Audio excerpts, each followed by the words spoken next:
네, 천미예수님, 이제 몇 강인지 모르겠네요. 아무튼 창세기 3장 인간이 죄를 짓는 이야기 계속하도록 하겠습니다. 성부와 성자와 성령의 이름으로 아멘. 네, 하느님께서 인간을 창조하신 이유가 뭐죠? 인간을 왜 창조하신 거죠?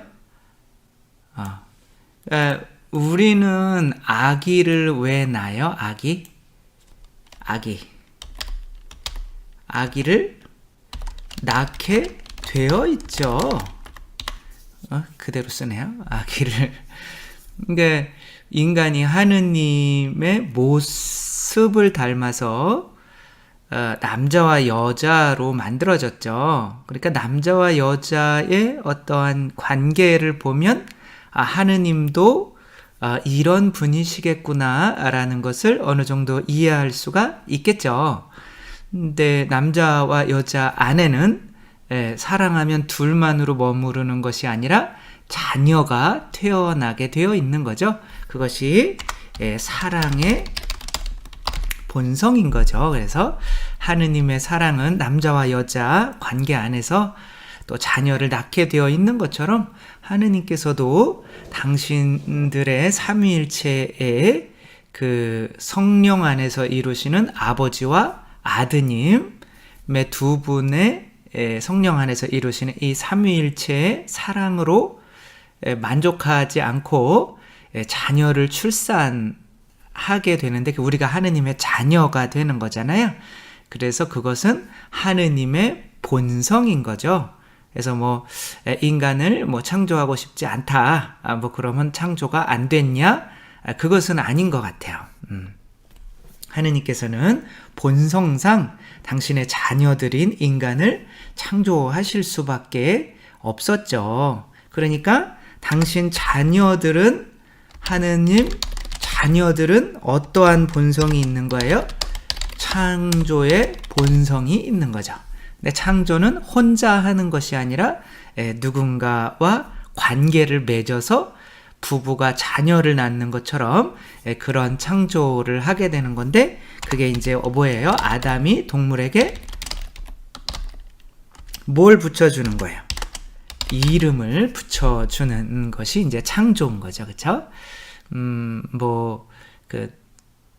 알돈자 이야기도 했잖아요. 그 라만차의 기사에서 좀 안 좋은 이제 부부 밑에 어떻게 태어나긴 했지만 자존감 없이 술집 여자로 일하고 있는 알돈자를 돈키호테가 책을 너무 많이 읽으셔서 맛이 가셔서 그 남들은 다 창녀로 보는 여자를 공주로 이렇게 보게 되고 둘시네아로 부르죠. 그래서 자기가 알돈자인지 알고 믿고 살아왔는데 내가 둘시네아가 될 수 있나? 라고 돈키호테의 말을 믿어버리자 자기 삶도 새로 태어나서 변화하게 되는 거죠. 이렇게 하느님의 자녀는 누구를 새로 태어나게 할 수 있어야만 하느님의 자녀가 되는 거죠. 근데 그렇게 하느님의 자녀가 돼야 되는데 그것을 못하게 만드는 본성이 우리 안에 있죠. 그것과 반대되는 본성이 뭐예요? 뱀인 거죠. 이 뱀은 자고 세속육신 마귀인 거죠. 근데 이제 이 자아는 왜 넣어주셨을까요? 왜 하느님이 당신의 뜻이 누군가를 새로 창조하는 그런 삶을 살도록 인간을 창조하셨는데 왜 인간 안에 그 창조와 반대되는 성격을 넣어주셨을까요? 돈만 아는 사람에게 어떤 사람이 돈키호테가 돈만 알았다면 이 알돈자를 이용하려 했겠지. 어떻게 알돈자에게 이름을 지어주지는 않았겠죠. 그렇죠? 육체적인 쾌락을 추구했어도 마찬가지고 교만했어도 마찬가지인 거죠. 하나의 물건으로 보지 어떻게 공주로 보지는 않는 거죠. 그러니까 세속육신 마귀는 우리 안에 하느님이 누군가를 새로 태어나게 이름을 지어라 라고 창조해 놓고 그거와 반대되는 본성을 넣어주셨어요. 왜 그럴까요? 안 넣어주셨으면, 선악과가 없었으면, 뱀이 없었으면 죄를 짓지 않지 않았겠냐. 그렇지만 만약에 우리 안에 이 뱀 자아가 없으면은 뭐가 없는 거예요? 자유, 선택권이 없는 거죠.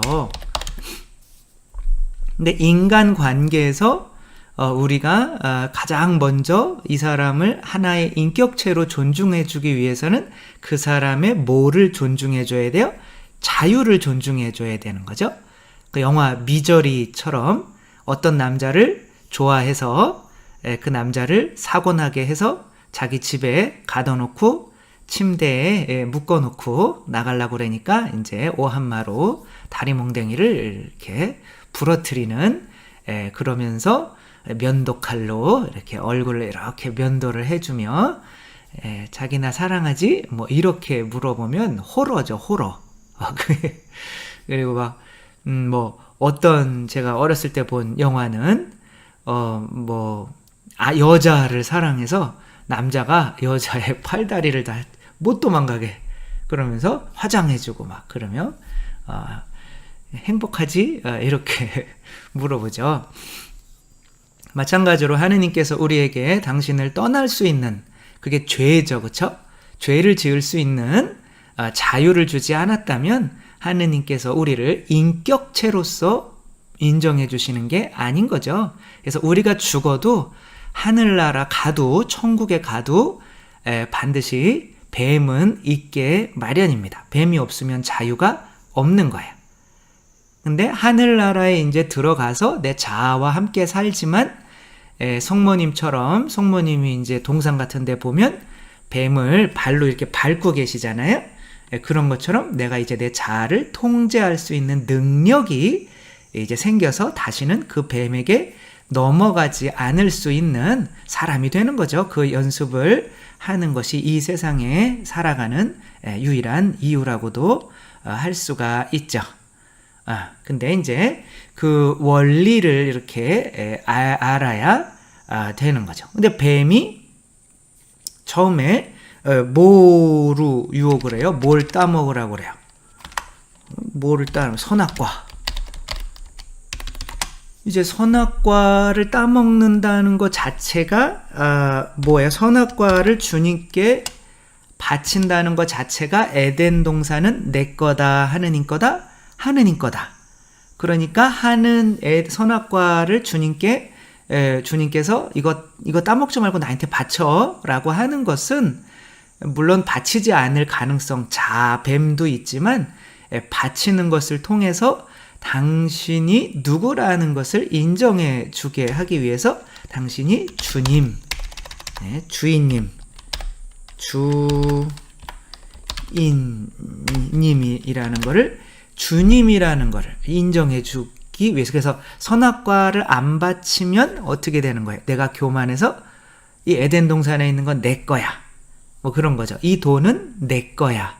정말 내 건가요? 하느님께서 한번 치시면 거지가 뭐 순식간에 될 수도 있죠. 그쵸? 결국에는 하느님 건데 내 목숨 내 거야.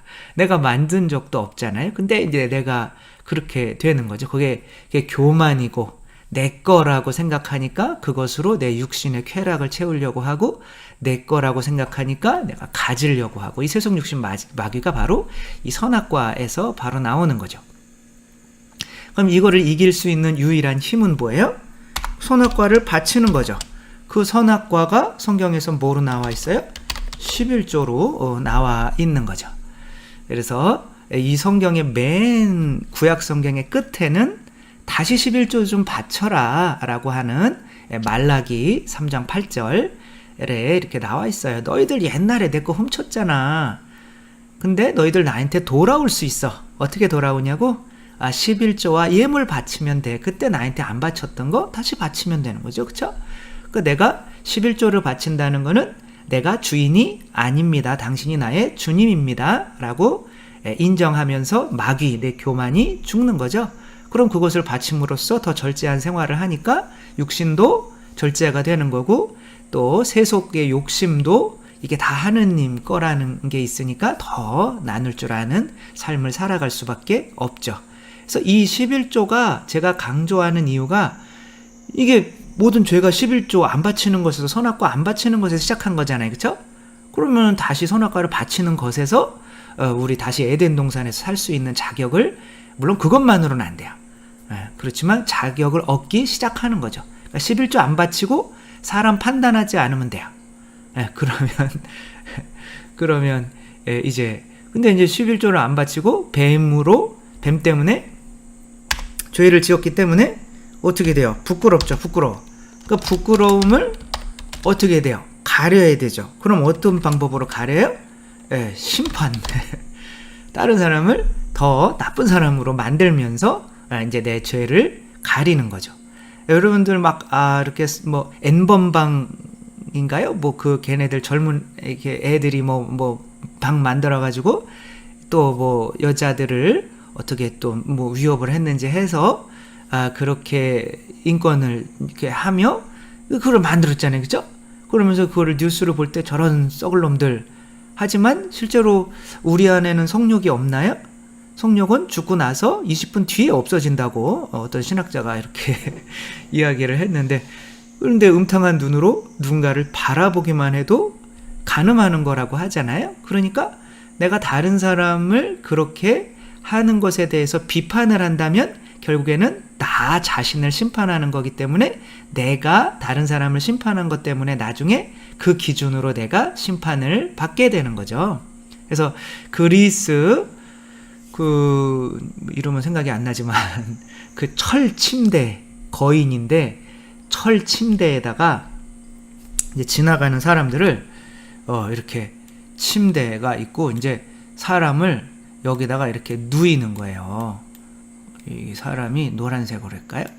이렇게 누여가지고 이거보다 기르면은 자르는 얘기 좀 그만해라 그랬는데 어떻게 이거보다 큰 건 다 잘라버리는 거예요. 이렇게. 그럼 사람이 죽죠. 그쵸? 근데 이 침대보다 작으면 늘려서 죽이고, 이게 우리 안에 있는 잣대거든요. 그러니까 내가 심판을 안 받으려면 다른 사람 심판을 안 하면 돼요. 그럼 하느님이 나를 심판할 기준이 없어져요. 그러면 나는 아무리 죄 져도 무사통과예요. 근데 죄를 지으면 내 안에 심판의 잣대가 놓일 수밖에 없어요. 왜? 내가 부끄러우니까 저절로 다른 사람을 심판하게 되는 거죠. 내가 정말 우리 신부님 정말 멋있다. 하루만 살아봤으면 좋겠다. 미사 가서 이런 얘기를 했는데 집에 갔더니 남편 보기가 좀 부끄러워요. 그럼 어떻게 해야 돼요? 저 바람피는 옆집 아저씨 욕하면 되는 거예요. 아줌마 욕하면, 저 못된 아줌마 저거 남편이 그렇게 돈 벌어다 주는데, 막 그러면서 자기가 신부님한테 그런 생각 가졌던 것은 이렇게 잊어버리게 되는 거죠. 그런 건 이제 자동으로 일어나게 돼 있어요. 그래서 죄를 안 지는 수밖에 없어요. 그래서 이 세상에서 죄를 안 짓는 방법을 이제 알아가는 건데, 죄를 안 짓는 방법은 어떻게, 그러니까 죄가 이제 심판이 제일 중요한 거예요. 그러니까 자, 이제 오늘은 이제, 그래서 그건 이제 뒤에 나오는 거니까, 8절에 보면, 그래서 이제 그들이 자기 자신을 가리죠. 그쵸? 그래서 거짓말을 하게 되는 거죠. 그 다음에, 이제 숨고, 그 다음에, 어떻게, 그 전에 어떻게 해요? 누굴 공범으로 만들죠. 그쵸? 이 사람이, 하와가 먹고, 같이 죄 지을 수 있게. 같이 놀러 가자, 주일날. 너만 성당 가니? 우리 같이 놀아야지. 이렇게 같이 빠져야, 이게 왠지 죄책감이 이제 감소가 되는 거죠. 그렇게 다른 사람을 공범으로 만들고, 거짓말하고, 그 다음에 이제 숨고, 다른 사람을 이제 판단하게 되는 거죠. 이제 다른 사람을 판단하기에 앞서서 가장 먼저 누구를 판단해요? 자기 자신을 판단하는 거죠. 그래서, 그들은 8절에 보면 주 하느님께서 저녁 산들바람 속에, 이제, 바람이라고 하는 것은 이제 히브리 말로는 이제 산들 바람 속에 나타난다. 그럼 바람은 뭐예요? 루아흐죠, 그렇죠? 성령이죠. 어떤 하느님은 영 가운데 이렇게 뭐 하느님이 영이시기도 하고 속에 동산을 거니시는 소리를 들었다. 이건 뭐 인간적으로 표현을 한 거죠. 사람과 그 아내는 주 하느님 앞에서 앞을 피하여 동산 나무 사이에 숨었다. 주 하느님께서 사람을 부르시며 너 어디 있느냐 하고 물으셨다. 그가 대답하였다. 동산에서 당신의 소리를 듣고 제가 알몸이기 때문에 두려워 숨었습니다. 여기 당신이 거니실 때 이 바람과 함께 있었잖아요. 그러니까 그 바람이라는 게 뭐예요? 성령이고 빛이시고 그런 걸 통해서 내 죄가 밖으로 드러나는 게 두려운 거죠. 저도 마찬가지. 저도 하지 못하는 죄들이 엄청나게 많기 바라지만 많아요. 죄 없는 사람이 어디 있어요? 많죠, 그렇죠? 저도 참 교만하고 육체적인 그런 성욕도 크고 뭐 크겠죠. 그다음에 물론 돈에 대한 돈 뺏어가는 사람보다 돈 주는 사람이 저 좋아요. 그거 어쩔 수가 없어요. 근데 이제 뭐 그런 것들을 이제 삶에서 벌어지는 일들이 이렇게 솔직하게 나오기가 굉장히 두려운데 정말 감동적인 거는 그런 것들을 사람들 앞에서 고백하시는 분들이에요. 그래서 고해성사 할 때 두려워하지 마세요. 정말 고백하기 엄청 두려운 그런 내용들 있잖아요. 그럼 신부님한테 고백하면 신부님이 막 야단치실 것 같아서 두려워서 고백을 못 하시는 분들이 있는데 신부님들도 다 죄인들이라 그렇게 고백하기 힘든 큰 죄들을 고백하면 오히려 감동해요. 그리고 정말 대단하시다, 겸손하시다, 정말 큰 회개를 하셨구나 그러면서 감탄을 하지 야단치고 그러지 않아요. 그러니까 마치 물고기가 이제 뭐 작은 죄들 막 있잖아요. 뭐 신호등 어겼습니다. 뭐 과속했습니다. 저도 방금 신호등 어기고 과속하고 왔는데 그곳에 그 고해를 하면은 얼마나 신부님 마음이 아파요. 막 그냥 그 보석을 엄청 많이 내주고 싶단 말이에요. 그런 분들한테는. 근데 오히려 큰 죄를 고백하시는 분들은 그런 분들은 이제 피레미. 근데 큰 죄를 고백하시는 분들은 이제 뭐 대여 엄청난 큰 물고기인 거죠. 엄청난 큰 물고기를 잡으면 기분이 좋지 나쁘지가 않은 거죠. 그러니까 특별히 더 큰 죄를 지으신 분들은 더 용기 있게 고해성사 하셔도 된다는 거 99.999% 신부님들이 그런 분들을 훨씬 좋아하십니다. 그런데도 어떻게 해요? 하느님은 자비롭지 않아 라는 이제 뭐에 대한 믿음이 없는 거예요?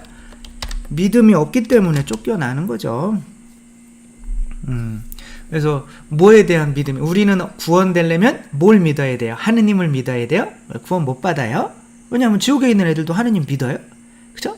마귀 들린 애들도 하느님 믿어. 예수님 믿어야 돼요? 그 마귀 들린 애들도 예수님 믿어요. 그죠? 하느님의 아들이십니다. 제일 신앙 고백을 잘해요. 잘못된 믿음이에요. 그분들의 존재를 믿는 게 아니에요. 그분들 하느님의 자비를 믿는 거예요. 그쵸? 하느님의 자비를 믿으면 어떻게 해요? 하느님 자비를 오시니까 내가 아무리 큰 죄 지어도 용서해 주실 거야. 그러면 예수님 가늠한 여자한테 너 왜 그랬어? 이렇게 해요. 용서해 주셔요. 용서해 주시죠. 그쵸? 그러니까 이제 내가 용서를 받았기 때문에 내 죄에 대해서 굳이 다른 사람을 심판하면서 아프게 하는 모기가 될 필요가 없는 거잖아요. 인간이 모기가 되는 이유는 내 안에 있는 이 죄책감 때문에 그러는 거거든요. 그래서 그 죄책감을 없애기 위해서 예수님께서 뭐 하신 거예요? 보속하신 거죠. 그렇죠? 그러니까 우리 죄 이미 다 보속해 놓으셨어요. 그렇기 때문에 누구를 당신은 죄를 지었어. 뭐 이렇게 해놓으면 예수님이 그 사람 위해서도 십자가에 못 박혀서 보속하신 것에 대해서 내가 믿지 않는 거잖아요. 그 사람도 고해성사만 하면 그냥 죄가 없어진단 말이에요. 그러니까 하느님은 자비로우신 분인데 우리가 하느님보다 더 무자비한 사람이 돼서 다른 사람을 계속 심판하고 있다면 그것은 이제 모기인 상태, 내 안에 있는 어떠한 죄들을 내가 합리화하기 위해서, 잊어버리기 위해서 계속 다른 사람들을 이용하고 있다는 것을 내가 봐야 돼요. 그걸 볼 수 있는 게 자아인식인 거죠. 지금 영혼의 성을 하고 있는데 제1궁방, 그래야 이제 내 영혼의 성 안으로, 하느님 나라 안으로 한 발짝 들어가는 거예요. 나도 죄인이기 때문에 다른 사람을 절대로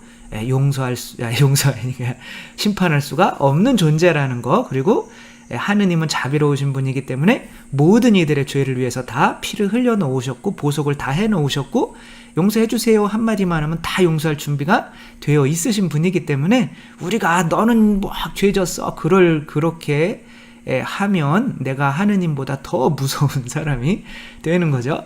그렇게 하면 안 된다는 걸 아는 게 구원의 첫 단계예요. 그래서 절대로 다른 사람 심판하면 하늘나라에 못 들어간다는 거, 내가 다른 사람을 판단하고 있다는 게 내가 얼마만큼 모기의 성격과 가까이에 있는지를 내가 내 자신이 측정할 수가 있는 거죠. 절대로 사람을 심판해서는 안 돼요. 그러니까 이제 왜 따먹었냐 그랬더니 이제 서로 이제 핑계를 대는 거죠. 그렇죠? 저 여자 때문에 그랬다. 당신이 만들어준 저 여자 때문에 그랬다. 이렇게 이제 하느님에게도 감사하는 마음이 없어지고 이웃도 이제 심판하기 때문에 이제 여기까지 이제 한 건데 30분 하려고 그랬는데 이제 20분 동안 복습을 했네요.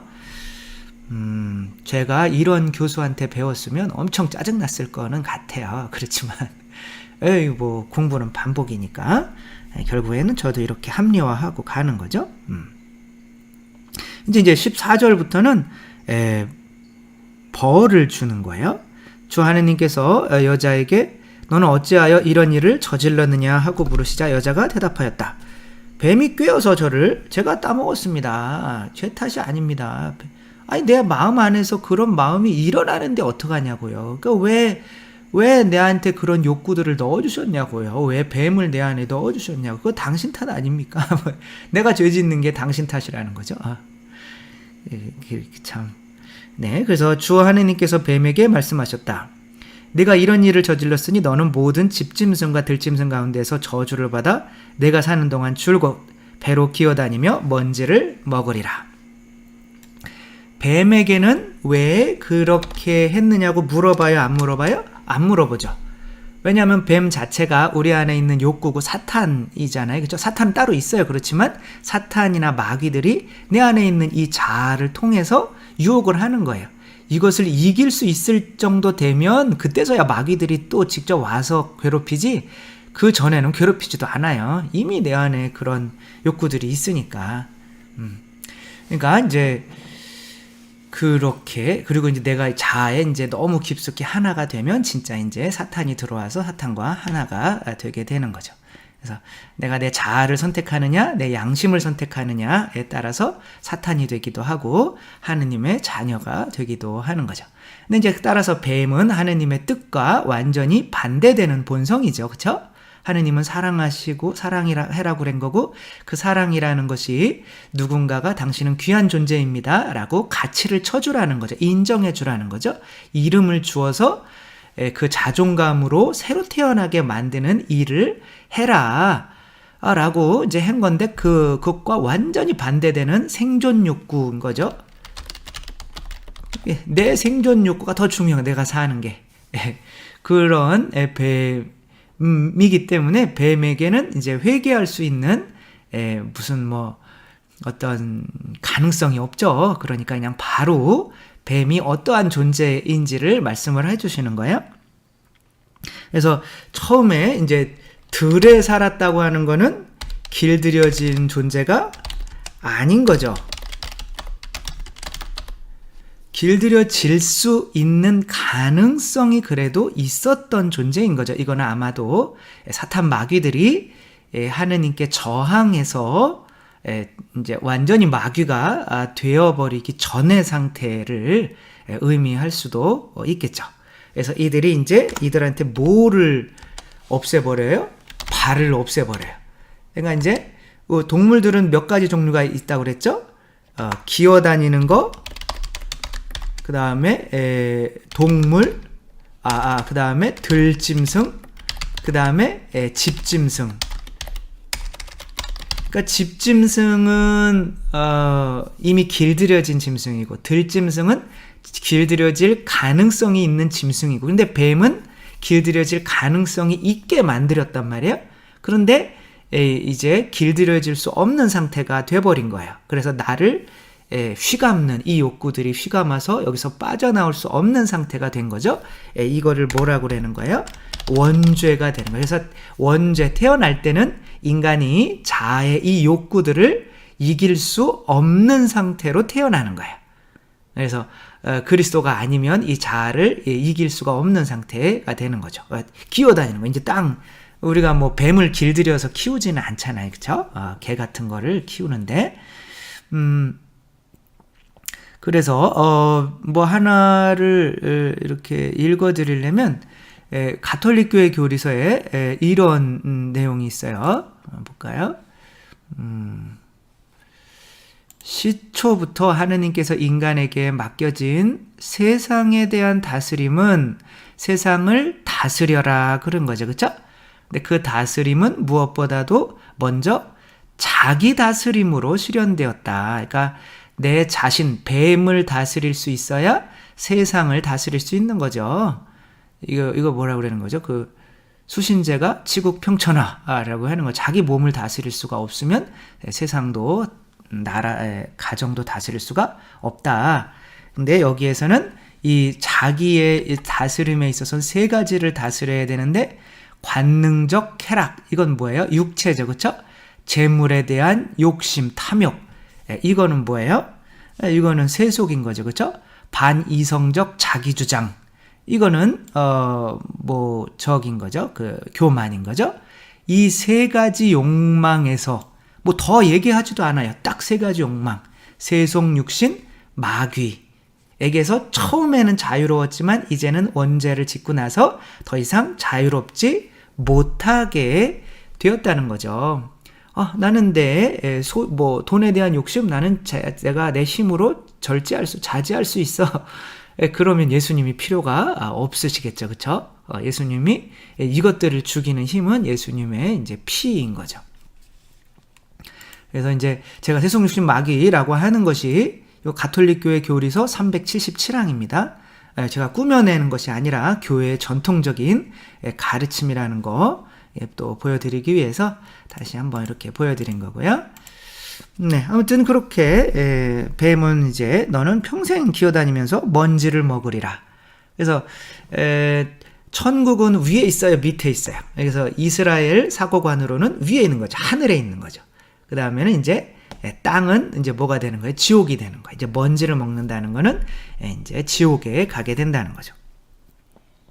나는 너와 그 여자 사이에 내 후손과 그 여자의 후손 사이에 적개심을 일으키리니 여자의 후손은 너의 머리에 상처를 입히고 너는 그의 발꿈치에 상처를 입히리라. 네, 이렇게 번역을 하셨는데, 여기서 이제 이 뱀이 이제 너는 여자의 후손과 뭐 하게 된대? 원수지간으로 된대요. 근데 여자의 후손이 너의 머리, 발꿈치로 너의 머리가 짓밟힐 거다. 이제 그리고 근데 너는 그 짓밟으려고 하는 그 사람의 뒤꿈치를 상처를 입히리라. 이게 지금 무슨 소리냐면, 뱀이 상처를 입힌다는 게 뭐예요? 그러면 뱀이 물렸다는 거는 죄를 짓는다는 거거든요. 근데 지금 이게 성모님이랑 예수님에 대해서 말씀을 하시는 건데, 그쵸? 나중에 새로운 하와, 새 하와 성모님, 새 아담이 이제 예수님이거든요. 그러면 이제 성모님과 예수님에 의해서 얘 머리가 깨진다는 건데, 성모님께서 어떻게 인간의 그 세속육신 마귀를 누르고 아멘, 휘앗, 주님의 뜻대로 이루어지소서라고 하고 예수님께서도 겟세마니 동산에서 제 뜻이 아니라 제 뜻이 뭐야? 뱀의 뜻인 거죠. 아버지 뜻대로 하소서라고 분명히 죽였단 말이에요. 근데 이 발꿈치에 상처를 입힌다는 거는 그분들이 어느 정도는 죄를 짓는다는 뜻일 수도 있잖아요. 그래서 이거 좀 심하다. 그래서 찾아봤더니 꼭 그게 상처를 입힌다는 뜻만이 있는 것이 아니라 이게 이제 70인역에서 이렇게 이거 히브리어를 이제 히라버로 번역한 70인역을 우리가 신약성서로 어떻게 보면 쓰고 있는 거잖아요. 거기서 보면 70인역은 경계하다, 지켜보다로 번역을 했대요. 그러니까 슈프라고 하는 것은 그래서 70인역에서도 물다라고 번역을 하지 않고 너는 물려고 그러다가 밟힐 거야. 그렇게 번역을 했다는 거예요. 상처를 입혔다는 식의 번역은 안 했다는 거죠. 그리고 히브리어도 이 슈프라고 하는 단어인데 그것은 입을 크게 벌리다, 압도하다, 덮다, 물론 물어뜯다, 부수다라는 뜻도 있기는 하지만 이렇게 물려고 이렇게 입을 크게 벌리고 있는 어떤 그런 상태의 뜻도 있는 거야. 그래서 이것을 굳이 물었다. 그래서 성모님이나 예수님이 뱀에 물려서 죄가 조금 아주 작은 죄라도 그 독이 들어왔다면 안 되는 거죠. 그래서 저는 이 번역은 발꿈치에 상처를 입히리라 라고 하기보다는 발꿈치를 물려고 이렇게 좀 이렇게 하다가 뭐 물려고 하리라 뭐 그런 식으로 했으면 더 낫지 않았을까라고 해서 이렇게 한번 말씀드렸습니다. 그리고 여자에게는 이렇게 말씀을 하셨다. 나는 내가 임신하여 커다란 고통을 겪게 하리라.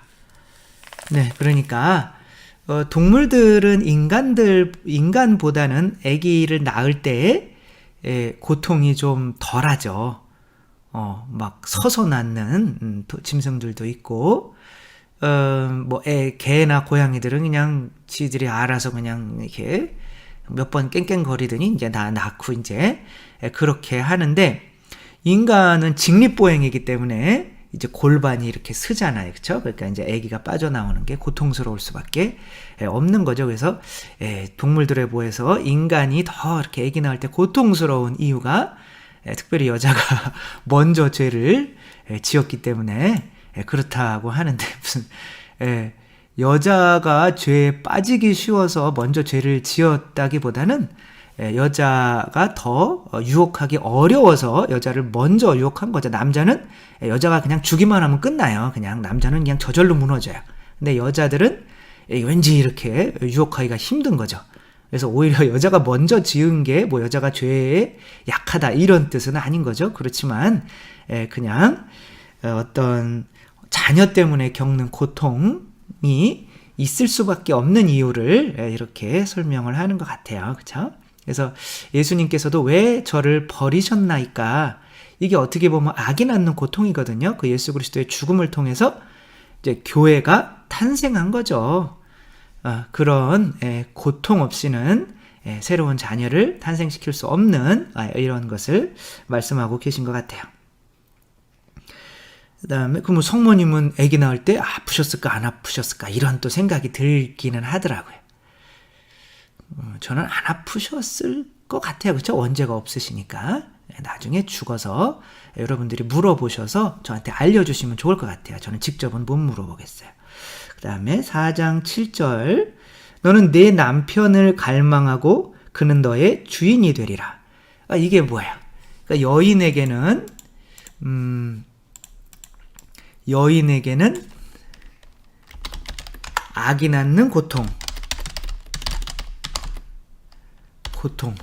그게 이제 그러니까 모든 이제 우리가 누군가를 새로 태어나게 하려면 이제 고통이 따를 수밖에 없고 사실 고통 없이 나오면 큰 의미도 없죠. 그렇죠?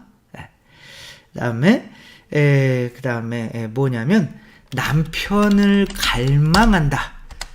그래서 보통은 노총각보다는 노처녀가 조금 더 이상해지는 경향이 많아요. 이거는 저를 욕하지는 마시고 제가 그냥 본 거를 느낀 거를 말씀을 드리는 거예요. 근데 왜냐하면 남자들은 일이라는 게 있어요.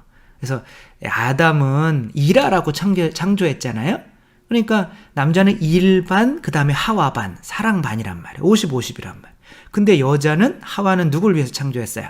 아담을 위해서 창조했단 말이에요. 그러니까 하와에게는 사랑이 전부예요.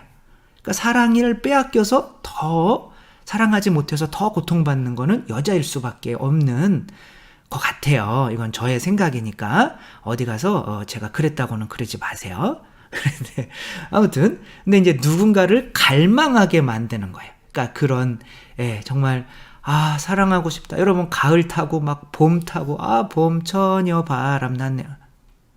아닌가요? 뭐죠? 봄처녀 제 오시네. 바람 났네는 아니고죠. 제 사상이 의심스럽죠. 그쵸?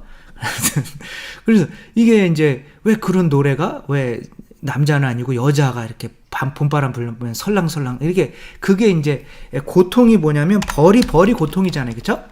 벌이 고통인데 그 고통은 뭐 때문에 오는 거냐면 욕구 때문에 온다라는 거예요. 욕구 자체가 벌이라는 거예요. 누군가를 갈망하게 된다. 근데 그것을 얻지 못하게 된다. 이게 고통이잖아요. 그쵸? 나도 저 부자처럼 저 연예인처럼 잘생겼으면 좋겠다. 그런 게 그 욕구가 일면 그거 자체가 고통인 거야.